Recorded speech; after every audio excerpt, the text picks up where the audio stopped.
Audio Jungle. Audio Jungle.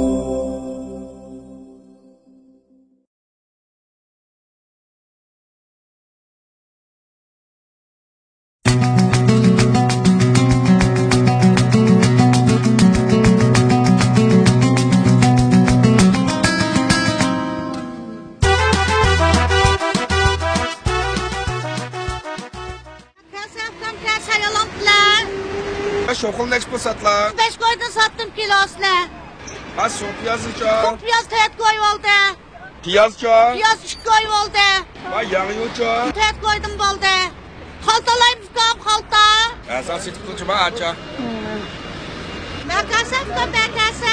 Fıkam oyanları bir senin basını tutkun deyip çıkartkamıtsın ne? Ha?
Ha?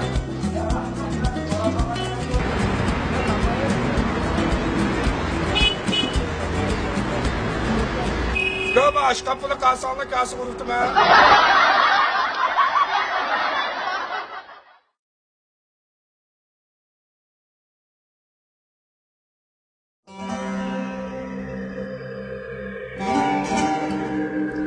Katak akşam işe fakat bombadan sinek ya.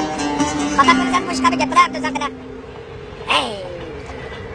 Ben bir şansı saklattım ya. Ben seni saklayamaktım. 1 saat oldu hemen sokak bek toğlap gitti. Şahyen bol işte kalın mı?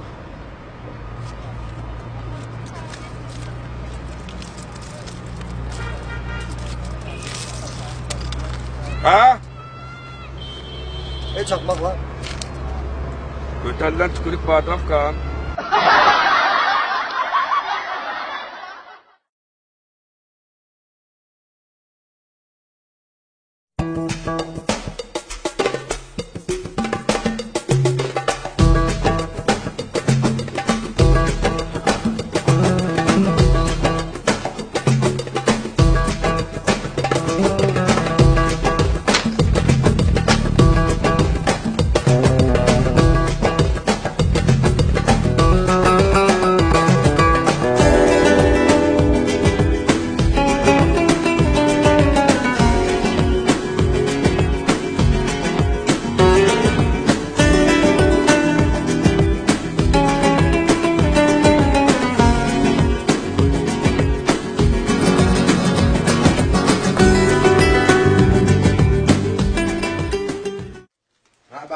Türk'e 5 koy fıkam baba. Maço. Bunu 3 koy bardak fıkam. Ma bağırtlıkçı. O 4 koy. Maço. Bunu 3 koy bardak fıkam. Azara yok mu bağırtlık? Ba ağzını ba. Bana 5 maça fıkam baba. Jmaçan bir ne mi bağırtlık? Jmaça'ya bardak basmadık çuma fıkam. Jma 5 man bir bispas jmaaka.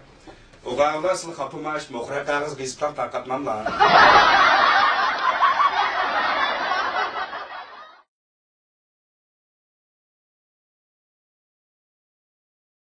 Ha itkar jedem kasa. Kasa itkar çıksam kam. Kasa. Beş bal. Şıkkov kam jedem. Pişko. Ya pişkoğuk edep toşkun olmaydı. Ben kapılap kapkasına pişkoğuk bir şartına kendi cıgırıp mağala şoktum.